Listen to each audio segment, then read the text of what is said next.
Entonces, como yo soy el presidente, pues yo nada más me puse una charla y me puse la última. Y le pedí al doctor Galen López que me ayudara a ir desde la superficie hacia adentro de la célula. Ahora vamos a hacer un poco lo contrario, ahora vamos a entrar desde la célula y vamos a ir a lo que nos gusta de repente a los médicos y a los clínicos y al personal de salud, que es ver la aplicación. Bien. Como Galen les mencionó, ahora van a escuchar mucho acerca de las quinasas de Janus. Y como Galen mencionó perfectamente, sí, son dos moléculas que en pares, esta es más o menos la representación, una para un lado, otra para el otro. Yo tengo que confesarles ahorita mismo que uno de mis primeros amores en la Facultad de Medicina fue la biología molecular. A mí me encantaban las clases de Carmen Siniglio, me encantaban. Ese semestre yo lo disfruté full. Y en ese momento todavía no sabía yo que todo eso de las proteinquinasas iba a tener alguna relevancia. Además, ¿quién sabe ahorita mismo que es una proteinquinasa? Pues quinasa fosforilación. Proteínas que fosforilan proteínas. Eso es una quinasa, una enzima que fosforila proteínas. Bueno, hay 518 proteinquinasas en el cuerpo. De esas proteinquinasas hay 90 tirosinquinasas, o sea que fosforilan las proteínas a nivel de del aminoácido tirosina.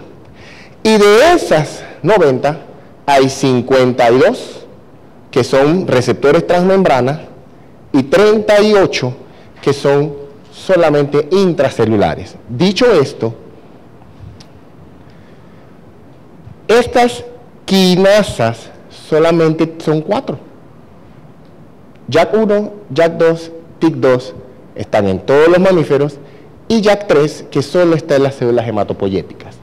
Quiere decir que 518 yo estoy ahorita mismo incidiendo en 4, como lo dijo Galen, algo muy puntual. Pero estas están envueltas en funciones de crecimiento, sobrevida, desarrollo y diferenciación celular, sobre todo en el sistema inmune innato, adaptativo, hematopoyético, y son proteína, tirosin, quinasas, no receptor. No son receptores transmembrana, están solamente dentro de la célula. Al estar dentro de la célula, como Galen les mencionó, hay un anticuerpo monoclonal, una cosa gigantesca, a este nivel de biología molecular, no lo va a alcanzar. ¿Sí? Esa gran molécula se queda en la membrana.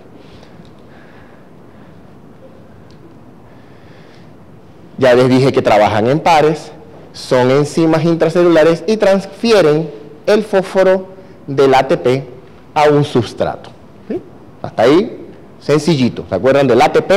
Es la molécula, la moneda de energía de la célula. Bueno, tomamos un fósforo y se lo ponemos a otra sustancia gracias a una quinasa.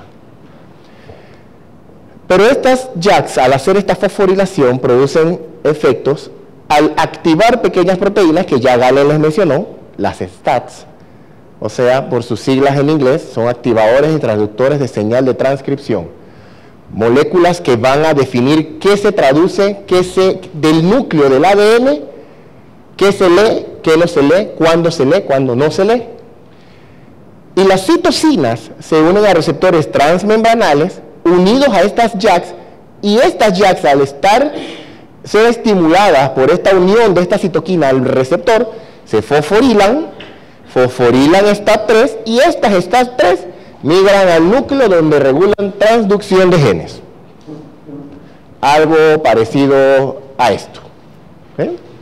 Una citoquina o agonista, un receptor, aquí está mi JAK, se fosforilan, se dimerizan, van al núcleo y producen cambios en la proliferación, diferenciación, migración o incluso la apoptosis de células.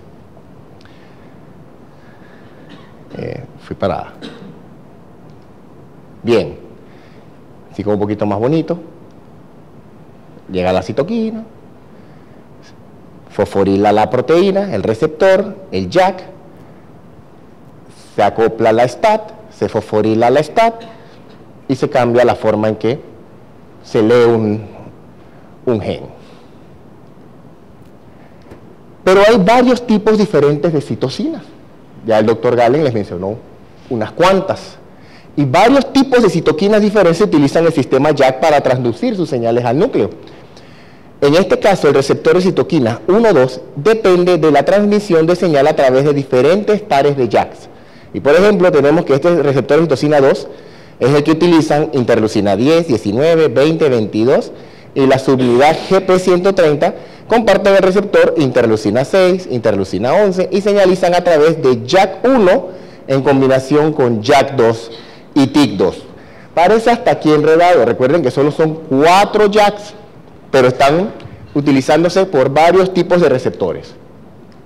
También tenemos JAKs que participan en la transducción de señales de hormonas, como la hormona de crecimiento, el péptido similar a insulina, la eritropoyetina, trombopoyetina y receptor de citoquinas envuelto en el desarrollo de células hematopoyéticas como la interleucina 3, el factor de crecimiento de colonias de granulocitos monocitos, utilizan JAK2. TYK2 se asocia a receptores de citoquinas que transducen señal a través de combinaciones entre JAK1, JAK2, pero no utiliza el JAK3. Jamás están juntos TYK2 y JAK3. Y el interferón 1, muy importante en lo que tiene que ver con todo lo que es la respuesta inmunológica contra virus, utiliza JAK1, TYK2 y citoquinas que contienen P40, como la interleucina 12 e interleucina 23, median su señal utilizando JAK2 y TYK2. Bueno,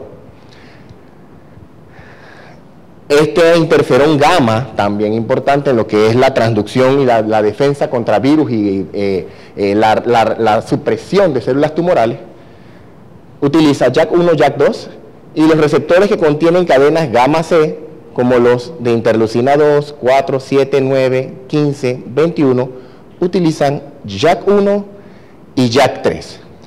Debido a todas estas combinaciones, cuál usa JAK1 con JAK2, cuál usa JAK2 con JAK2, cuál usa JAK1 con TYK2, el desarrollo, sobrevida y proliferación del linfocito que termina en la respuesta inmune de citoquinas definidas por el linaje TGLP1, 2 o 0, dependen de la activación de JAK como paso inicial. Entonces yo puedo, ahorita mismo, si yo pudiera incidir sobre estas sustancias llamadas JAK, tal vez alterar la forma en que un linfocito se activa, prolifera, madura y sobrevive. Pero las JAKs son necesarias.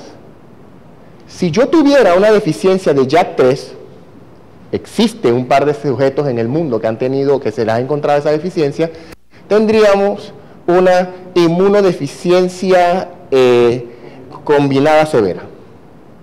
Si tuviera una deficiencia de TYK2, tendría un síndrome de hiperinmunoglobulinemia E, que es una enfermedad muy aparatosa con rash, lesiones pulmonares, alérgicas, etc. Entonces, las JAKs son importantes y las necesitamos.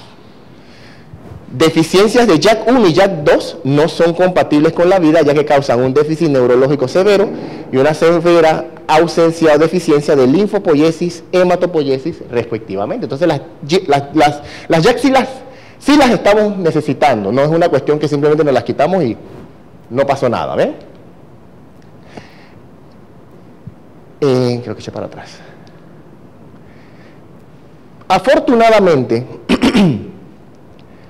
nosotros sabemos que hay diferentes tipos de receptores, diferentes tipos de agonistas, diferentes tipos de citoquinas, así que cada citoquina utiliza diferentes tipos de receptor. Y asimismo, diferentes tipos de receptor de diferentes citoquinas utilizan otras formas de segundos mensajeros, como quinasas del vaso, fosfatidilinositol, inhibidor del factor, inhibidores del factor kappa beta, y es esto lo que podría bloquearse sin incidir sobre estas otras vías de segundos mensajeros, algo muy puntual. Entonces, una molécula, un inhibidor de estas JAK, el tofacitinib, se ha investigado como tratamiento modificador de enfermedad FARME en artritis reumatoide. Inhibe preferentemente las señales provenientes de receptores de citoquinas heterodiméricos asociados a JAK1 o JAK3 o ambos. Esto inhibe entonces señales provenientes de varias citoquinas que son integrales para la función linfocitaria. Importante, esta inhibición de señal de citoquina es un bloqueo reversible de esta unión del ATP a la JAK, y además este inhibidor es bastante selectivo sobre JAK3 y JAK1, y casi no es que no tiene ninguna actividad, pero casi no tiene sobre JAK2 y TYK2. Y debido a esta selectividad bloquea señal de receptores de citoquina 1 y 2. Y tiene una vida media de 3 horas. Y es importante lo de la vida media también. Porque al ser reversible y tener una vida media, cuando a mí me explicaron un poquito de esto en una conferencia, lo que decía el expositor era que ellos hacen una especie de bloquea y suelta, haces un switch, y por eso este medicamento cada 12 horas hace switch, y cuando no lo das, se libera el sistema. Es por eso que la utilización de esto no me va a dar, no debería darme algo como la ausencia completa de la JAK. Entonces, visto esquemáticamente, esto es lo que normalmente pasa. Llega el medicamento y se evita la transcripción. Es una cuestión reversible. Una vez que suspendes tratamiento, esto deja de ocurrir. ¿Por qué es importante la selectividad JAK1, JAK3? Aquí están los pares, una para un lado, otra para otro. JAK1 y JAK3. Aquí yo estoy utilizando esto para crecimiento y maduración de células del sistema hematopoyético, células T, natural killer. Pero acá, en JAK2, donde en teoría yo no tengo mucha actividad, es donde estoy utilizándola para eritropoyesis, mielopoyesis, producción de megacariocitos, crecimiento, desarrollo mamario. Y aquí, JAK2, TYK2, donde tampoco debería tener tanta o casi ninguna efectividad, lo estoy utilizando para inmunidad innata, que es la que nos defiende, la primera barrera de ataque, de la primera línea de defensa del sistema inmunológico, diferenciación y proliferación de células T helper reguladoras e inflamación. Recuerden que la inflamación la necesito para cicatrizar. Y poca actividad sobre actividad antiviral, inflamación, actividad antitumoral, diferenciación de células de homeostasis, granulocitopoyesis, inflamación y actividad antiviral. O sea que en teoría actúo mucho aquí, poco aquí y nada acá, como se ve en este esquema. Según lo que es la selectividad, entonces esto es lo que más voy a ver, esto también, esto casi nada. Bien, salgamos entonces ahorita de la molécula y movámonos probemos la molécula. Se hicieron 6 estudios de fase 3 que dieron como resultado la aprobación para el tratamiento de artritis reumatoide. Ya está aprobada para uso en seres humanos. En estos estudios se evaluaron 3 cosas. ACR20 es una medida que los reumatólogos utilizamos, ver el 20% de la mejoría de dolor, número de articulaciones hinchadas, los números de sedimentación PCR. El Health Assessment Questionnaire, que es un interrogatorio para ver qué tanta discapacidad tiene una persona, y el porcentaje de pacientes en un DAS28 de menos 2.6. Esto es la medida que nosotros buscamos como meta en el Treat to Target. Eso es remisión. Una cuenta de articulaciones con una sedimentación, todo se mete en una fórmula algebraica, logarítmica. Si me da menos de 2.6, esa persona está en remisión. Tiene baja probabilidad de progresión de su enfermedad a discapacidad y daño estructural permanente. En 2 de los estudios de los 6 se evaluó, además, progresión radiográfica. En los primeros estudios se usó en combinación con metotrexate en no respondedores a fármacos convencionales, o sea, metotrexate, sulfasalazina, etc. En otro, no respondedores a anti-TNF, y en el último se utilizó solo, no en combinación, en no respondedores a fármacos convencionales. En uno, en pacientes sin tratamiento previo con metotrexate, o sea, nunca habían utilizado nada, y uno tuvo un brazo comparador activo con un medicamento anti-TNF. Estos son los estudios, todos son oral. El tofacitinib es una molécula oral, es una pastilla. Número de pacientes, el tiempo, el más largo fue a 2 años. Y estos son los resultados. ACR20, ¿qué tanto disminuyó o qué porcentaje alcanzaron? Un 20% de mejoría de dolor articular, inflamación articular y valores de laboratorio. En negrito, el metotrexate, el placebo más metotrexate. Aquí están. Este es el scan, que era con radiografía, pacientes que habían usado metotrexate y habían fracasado y se les hizo control radiográfico. Este era en combinación metotrexate y tofacitinib, 62%. Este es el verde oscuro, es la dosis más alta de 10 miligramos 2 veces al día. El verde más claro, la dosis más baja, 5 miligramos 2 veces al día. Y este es metotrexate y placebo. Aunque parecen unos números muy bajos en reumatología, incluso los medicamentos biológicos de los que les habló el doctor Giraldo, lo que habitualmente alcanzan en ACR20 es 60-70%. O sea que estos valores se parecen mucho a los que vemos con los biológicos. Aquí está el brazo comparador con un anti-TNF. El estudio no se hizo, eso es importante mencionarlo, para comparar si esto era mejor que esto o esto era mejor que esto. Simplemente era un estándar de tratamiento. Ya en el siglo XXI hay pacientes que se utilizan anti-TNF, así que se puso un brazo comparador. Lo importante de esto no es que el anti-TNF es menos bueno que la molécula nueva, sino que es comparable. Y en estos estudios solo, aquí no estaba en combinación con metotrexate, y START, aquí no habían utilizado jamás metotrexate, los valores son un poco superiores al de estos no respondedores. Recuerden que un paciente que no responde a un medicamento es un paciente que tiene menor probabilidad o es un paciente que tiene mayor daño, mayor tiempo de evolución, y hay algunos que tienen la teoría de si yo incido tempranamente, el efecto es mucho mayor. Así que eso puede ser lo que está operando aquí, más que decir si lo doy solo es mejor que si lo doy acompañado con metotrexate. Esa no es la conclusión que debemos sacar de esta gráfica. Bien, pero lo importante es que los valores 76, 71, 66, 60 son muy parecidos, comparables a los resultados que tenemos con las moléculas anti-TNF. Veamos la mejoría de la discapacidad.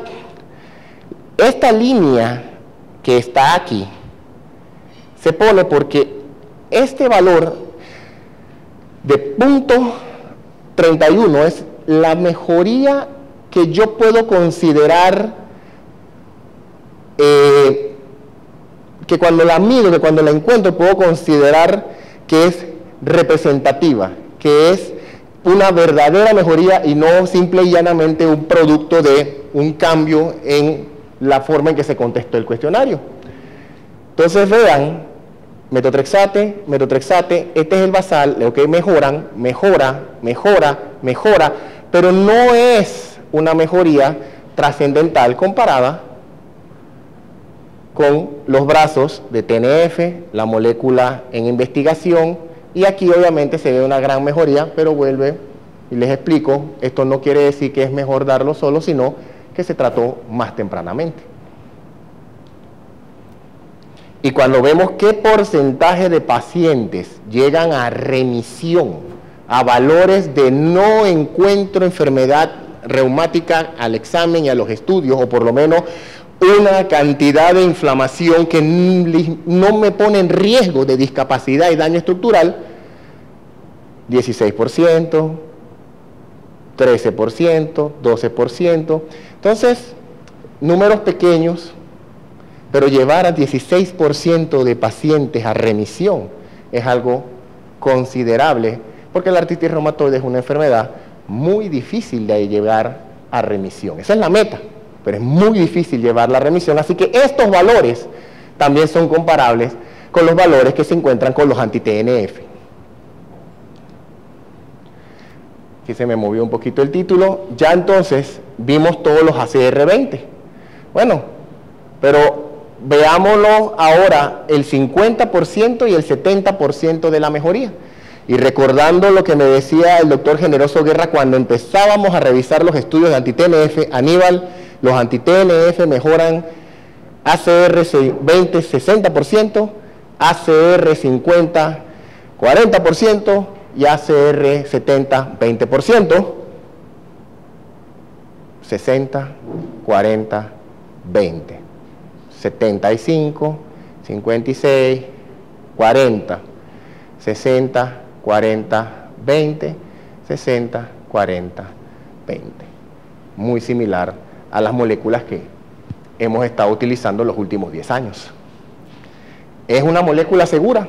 Bueno, esos mismos estudios nos dan algunas comparaciones contra placebo de las dos dosis, 5 miligramos o 10 miligramos 2 veces al día. Aquí están el número de pacientes, 1200 en cada brazo, contra 600 de placebo, y el único lugar donde hay alguna diferencia entre el medicamento y el placebo es en el dolor articular y artritis reumatoide, que es mayor en placebo. Y aquí, en elevación de CPK con la dosis más alta. ¿Esto es relevante? ¿Está causando este medicamento una miopatía inflamatoria? No se explica en el estudio, simplemente es un valor que se toma y se considera. Pero son los únicos efectos que pueden verse, ¿no? Ha habido infecciones graves y no graves de herpes zóster en los diferentes grupos de tratamiento. Todos los estudios, las diferentes dosis, este es el porcentaje de placebo, este es el porcentaje del anti-TNF. Una incidencia de zóster, 4.31 eventos por 100 años paciente. O sea que es algo que es bastante más allá de lo que esperaríamos al azar, ¿sabes? Porque tiene una artritis, porque a cualquiera no, es un valor que nos habla de que incrementa el riesgo de herpes zóster. Tuberculosis, como escucharon en la conferencia del doctor Giraldo, pues la tuberculosis es uno de estos eventos adversos que se pueden dar con estas nuevas moléculas de anti-TNF. Bueno, durante todos los estudios, de la fase de estudios de fase 3, de 0 a 12, no hubo ningún caso. En la extensión hubo 17 casos.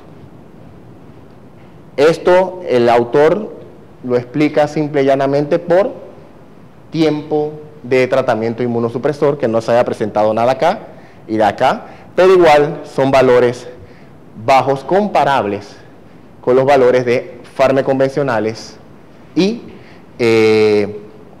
anti-TNF. Importante, todavía es un tiempo muy corto, una extensión, esto es un año, esta es una extensión a un año, el más largo. Todavía es muy pronto para decir si esto se va a mantener así, va a subir todavía, pero es una cuestión que sí se presentaron, es solamente el comentario, caso de tuberculosis en los estudios de la molécula. Esto es placebo, esto es un anti-TNF y estos son los medicamentos. Incrementa el colesterol LDL. Recuerden que estamos hablando de estudios de 1 o 2 años, muy poco tiempo para saber si esto está incidiendo positivo o negativamente en riesgo cardiovascular, recordando que todos los pacientes que tienen artritis tienen un riesgo cardiovascular aumentado, pero es un dato que es importante tener en mente por si lo vemos pasar, sabemos que es con producto del medicamento. ¿Sabemos si debemos tratarlo? No. Eso queda todavía por definirlo. Y lo mismo aumentos del colesterol HDL para los dos brazos de tratamiento en comparación con placebo y el anti-TNF.